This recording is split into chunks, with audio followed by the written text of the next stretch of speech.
I'm like, do, do, do, do, do, do, do, do. That works. Okay, here we go. Ta-da! Good morning. Hello, and welcome to the Sun Dragon Sideshow. The VSC edition, the most dangerous show of the week. It's Wednesday. We didn't film last Wednesday. So, we're maybe making up for it today? I don't know. But, I'm adjusting my chair. Hi, I'm Rebecca. I'm the owner of Sun Dragon Art and Fiber. In, once again, very hazy and foggy and trying to burn off Brevard, North Carolina. I'm Liz. I'm the minion there. We were talking as we walked up about like what the winter's going to be like, and there is, I don't know if it's an old wives' tale or like what would you like, conventional wisdom, hill fodder, I don't know what we would call it. There are several regions that, like, even one region in Pennsylvania that's studied woolly worms in winter. Well, it's what, yeah, but it's there. So there's more of an old wives' tale. Yeah, there's like, well, if you see this in nature, here's what's going to happen in the winter. And one of them is the woolly worms. Another one is, and we'll swing back to that. Another one is how many, was it foggy mornings there are mornings in August. And I was saying how they're still foggy in September, and they were foggy before August started. So, like, we had a whole month of foggy mornings, which is supposed to indicate a bad winter. What is the woolly worm thing? The woolly worm thing is, woolly worms are orange, and sometimes they have black, and the black on the woolly worm tells you how much or what time of the winter is going to be bad. And Bernie saw one. Bernie saw an all black one. All black one. That's bad. So, we're getting ready for a bad winter. By the conventional wisdom, not by the actual scientific, meteorological, whatever. But, you know, by the nature indicates to us standards. So, anyway, Wednesday is when we put something on sale for 15% off with the code product of the week with spaces between the words until we film next Wednesday. And we went eeny, meeny, miny, mo, Liz picked Patagonia. So...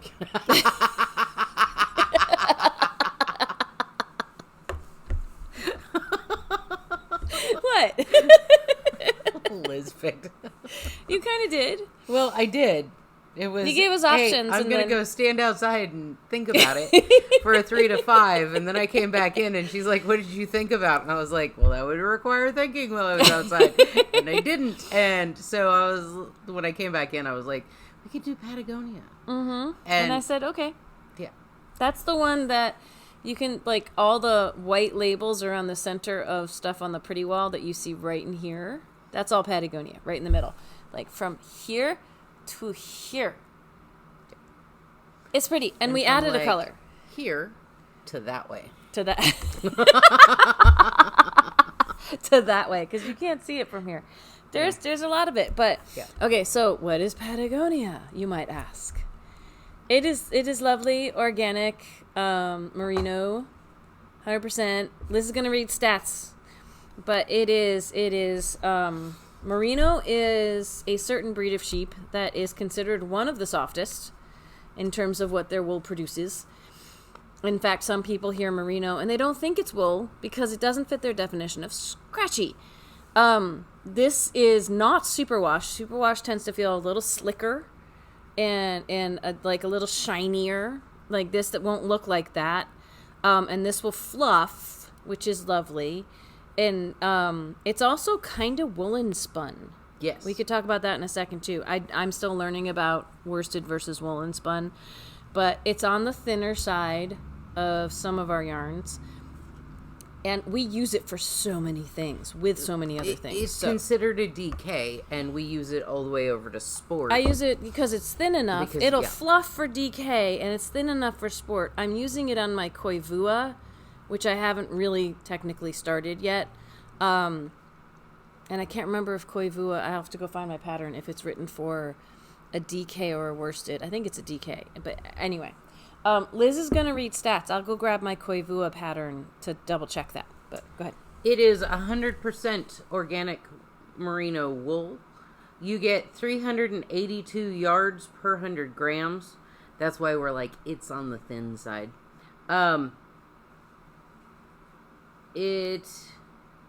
Looking.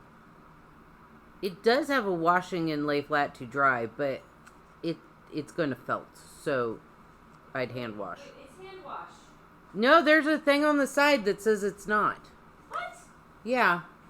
It has the little bucket with the temperature in it. With no hand in it? With no hand in it. I've never noticed that before. I don't think it's superwash, so I wouldn't. Yeah, everything does not, like, everything on here says it's just wool. There's no superwash. Yeah, I know, right? I'd never noticed that before. That supposedly it can go in the washing machine. But I wouldn't. I wouldn't. Yeah. And it lay flat to dry, warm iron. Okay. It is recommending a US 5 to 7 for knitting needles. And US 7 to an I for a crochet hook. Nice. Yeah, I think I got everything. Okay. I'm unearthing this. Oh, we are retailing it for $16.50 a twist. Did you forget the word skein? I mean, saying a twist is fine too. Skein was in there. There was this pause, and I was like, "Huh?"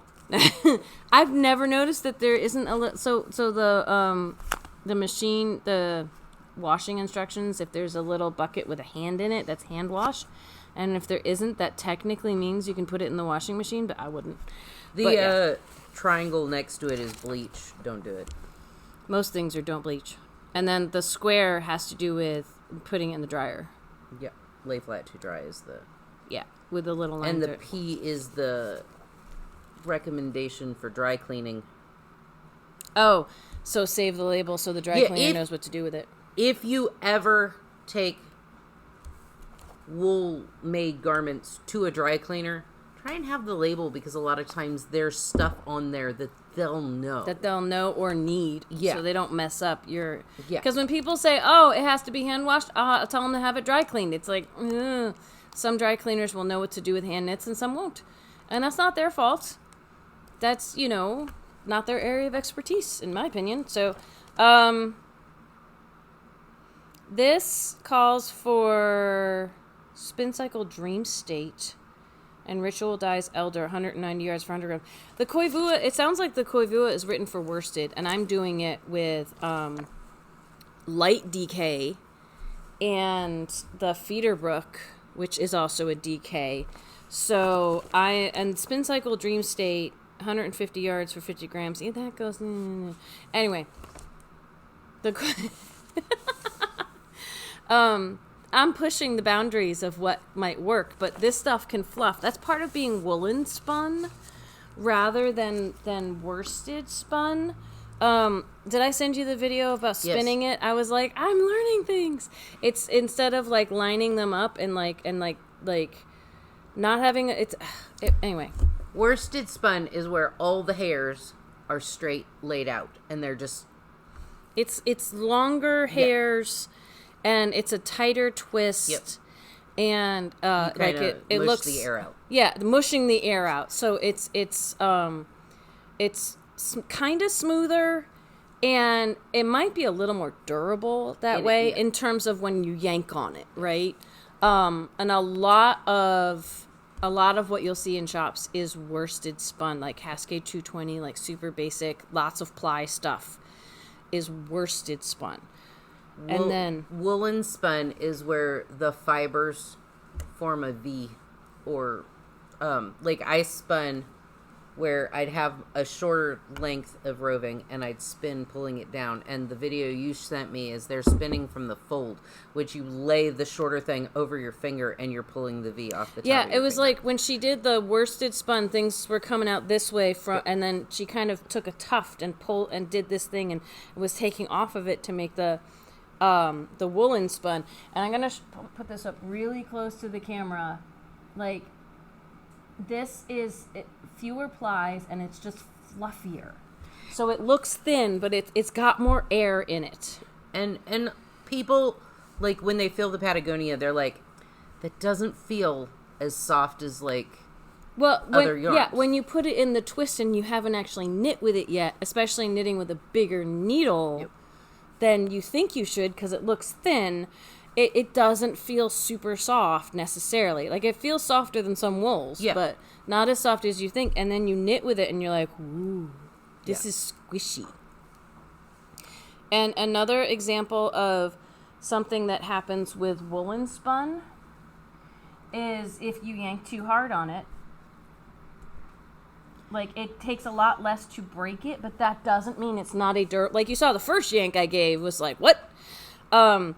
It means if it breaks like that, that doesn't mean it's a cheap yarn that's going to fall apart on you. Like this stuff that I've knit, I have knit it with something else. I had a sample that I knit of the Patagonia the other day that I was like yanking and pulling on. It's not going to come apart.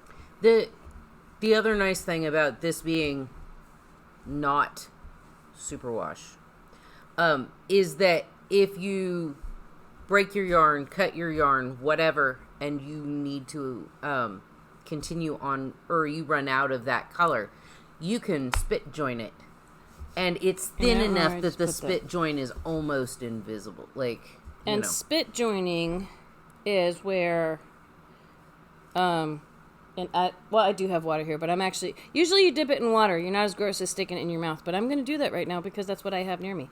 So I can take these two ends.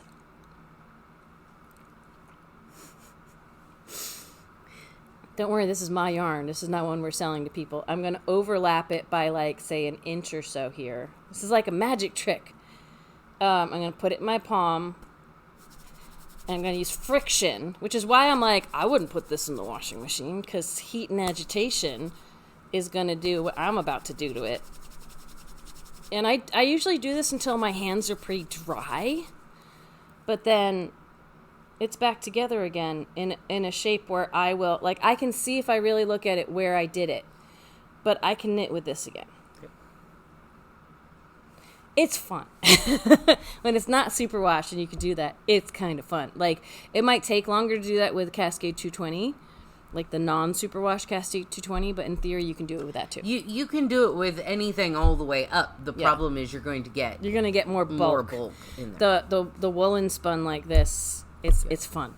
So it's fluffy. It'll be fluffier if you like. This is my sample knit on. I am using BFL from Feederbrook, which is also not superwash. This is on a 7, and it's this yarn that looks like it's sport weight because you read the yardage, right? Yep. Yeah, the 382, but this is on a 7, and I'm not so worried about. If I can find something real quick. I'm listening. Okay. I'm not so worried about the color work on the back showing through, even though it's thin. So, it's really fun. And Liz is looking for something, and since she didn't tell me what it is, I can't help her find it. It's my papillon. I did the Oh, is that here? I don't know. Okay. Could be. Anyway, so we're going to go over some of the lovely colors. So my sample that I just showed you, I'm using the straight up. We have like not quite 20 colors of this. We have a lot of colors. We just got a new one, and this is really pretty. We got restocked on many of the other things. We've sold some sweater quantities of this, so I don't know how much we have left right now. But we have at least a few skeins of a wide range of colors. So I'm using Reflection. I'm using 2 other colors with this for my Koivua, but I'm just using the straight up ivory. And what's neat, Liz put some of these near me. We have ivory, which is a solid. Some of these are tweedy and some of these are solid. And then we have the pearl, which these might look almost identical. This one, someone's like, looks dirty. We can't keep the pearl in stock because the pearl has like the littlest bit of flecks of like gray in it. The pearl is like if your natural and the light gray had a baby. Boop! Look at that fade. That would be so subtle. It'd be incredible. But yeah, there's like a little bit of gray in this. This guy is super warm ivory. And then the light gray. And then what one is that? That's smoked? That's smoked. Smoked looks like charcoal gray. And I got a phone call. dismiss. Okay. Anthracite is just off black. Yeah. We don't really have white. To do that with a wool, you really need to bleach it, and then it's not so soft. But that it's because this is as close as we these get to three white. fade so nicely together, it would be almost black into white or cream. Yeah. That's as neutral as we get. The anthracite is our off black. It's lovely. We have two in the brown family, or the warmers. We have sand. Sand is like if you wanted a warmer neutral, and that could even work with the ivory, right? Yeah. And then on the darker end we have mahogany. And this one is really like a dark brown with a red undertone. Yeah, it's got fleckies in it. You can't really see on camera. That's got little bits of like some lighter, almost not quite yellow, and some red flecks, red or orangey flecks in it. Let's go through the rainbow list because that's what I like to do.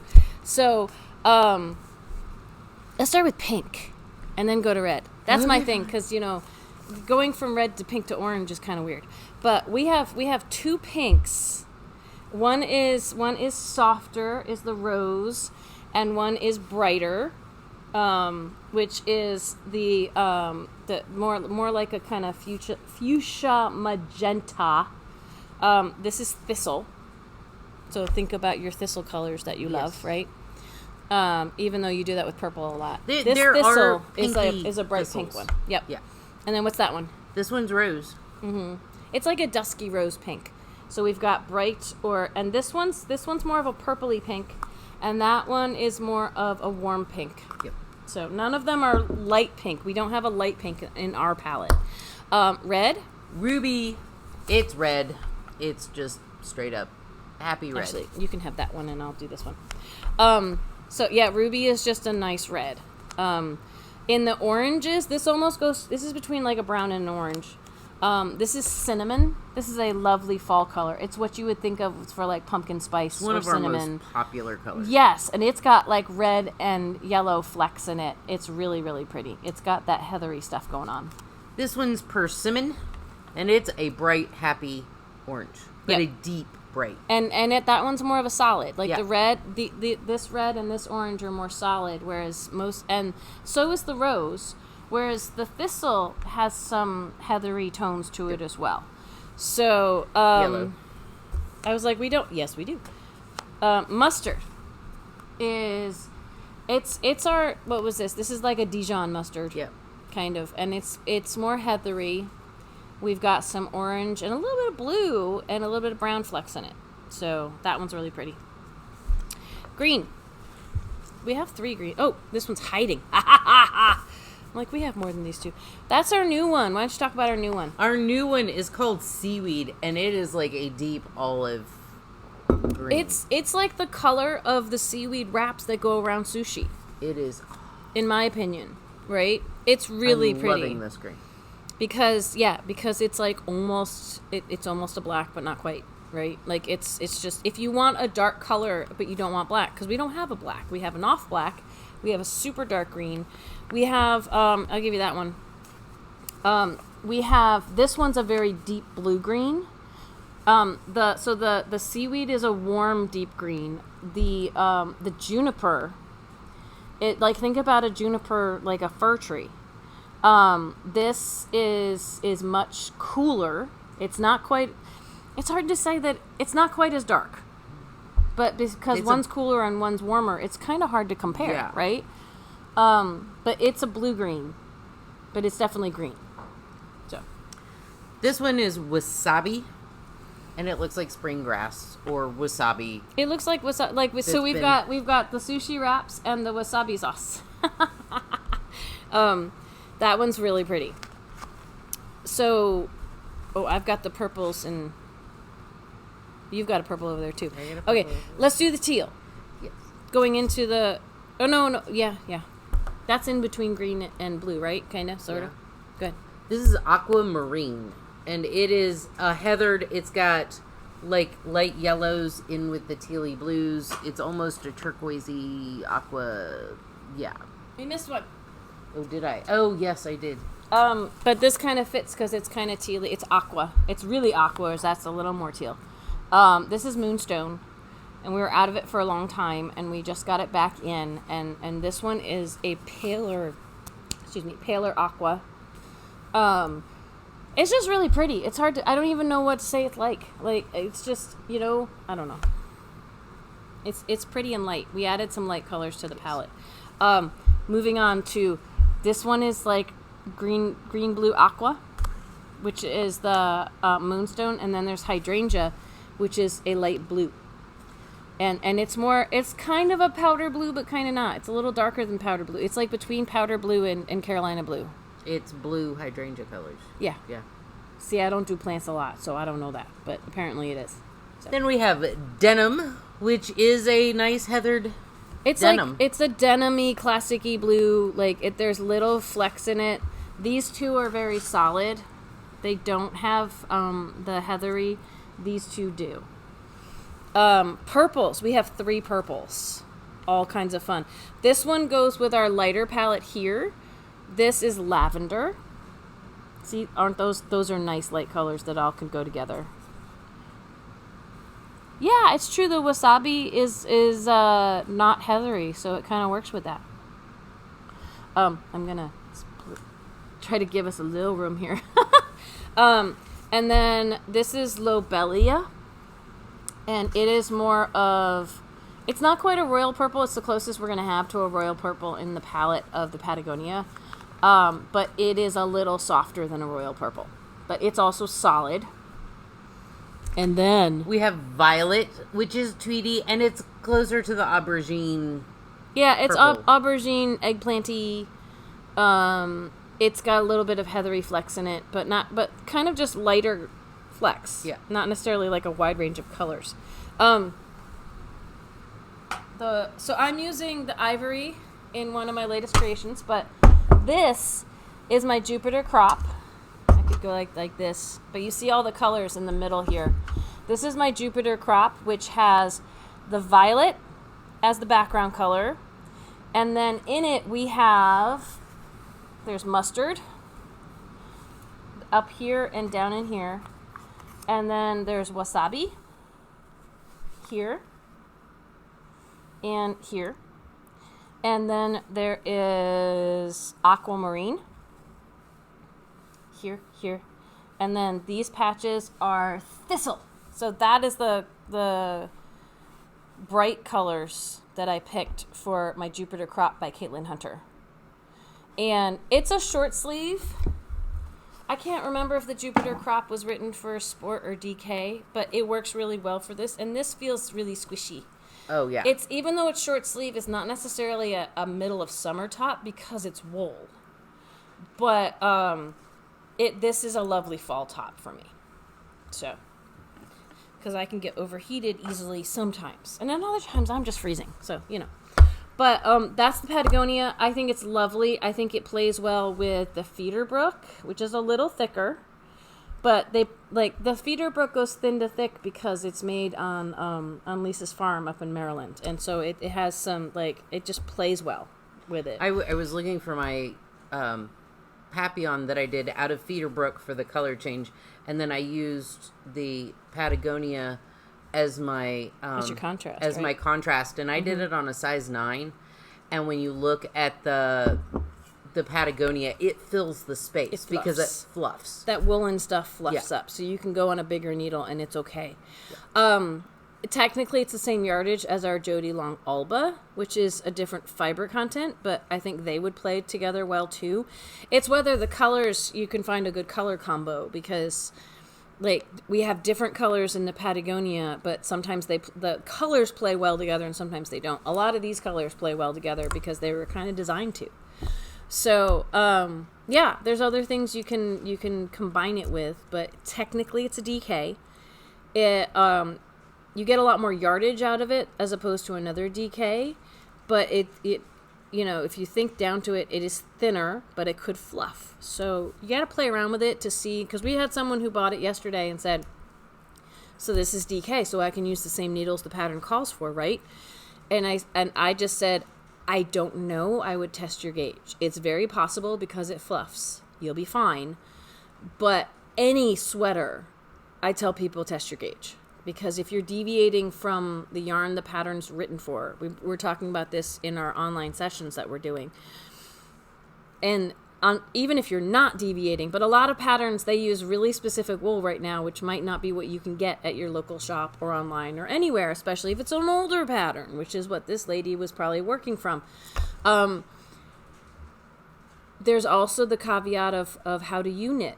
Combined with a different yarn, you just don't know what's going to happen. And it could be miraculously perfect, and it could be very different. We've had a week of test your gauge.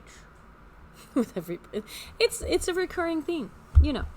If you're making something that needs to fit, test your gauge. And if you don't want to, like my first session was on basics and then test your gauge, and we're not coming back to even the top part of it until 2 weeks later, because it's not going to necessarily take you 2 weeks to test your gauge, but it's worth it if you put in months of work and then something doesn't fit. It's worth it to have a better shot at it fitting.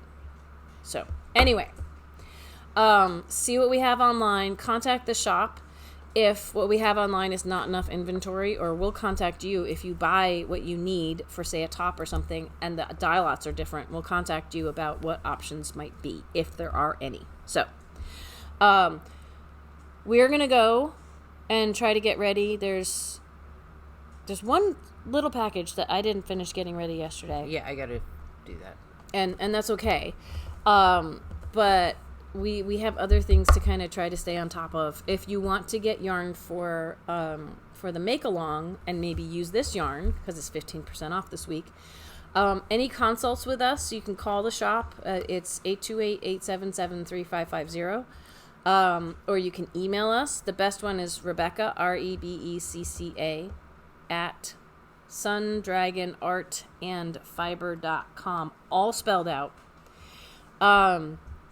Communicating over email is best if it's about something either we don't have online yet or levels of it. Sometimes phone gets complicated. If you send an email to me asking about sweater quantities, asking about colors, I only check my email like once or twice. When I wake up and when I go to bed. So if you want an answer today, email me. Or you can email info@sundragonartandfiber.com, but it's the whole address. I'll try to put at least one of those in the description if I have time and remember today, because we've had a lot going on recently. And I've been like, I can do all this. I can juggle all this. This is fun. And part of me is going, what is going on? So I'm doing my best. If you have a question for dear Becky and Lizzie, email liz@sundragonartandfiber.com. She keeps track of those. And Thursday is when she's going to check all that. Yeah. And streamline it and everything. So, yes, this is when she might forward emails to me if they're not dear Becky and Lizzie questions. So, yeah, I think that's it for right now. We'll be back tomorrow to ponder upon your questions and things like that. And we hope you have a great day. Bye. Like, subscribe, ring the bell, all the fun stuff. I was like, is she going to say that stuff? Maybe? Okay. Maybe, cool. Probably. Maybe. I don't it's know. all good. Yeah. Bye. Oh, I can go like this. Bye.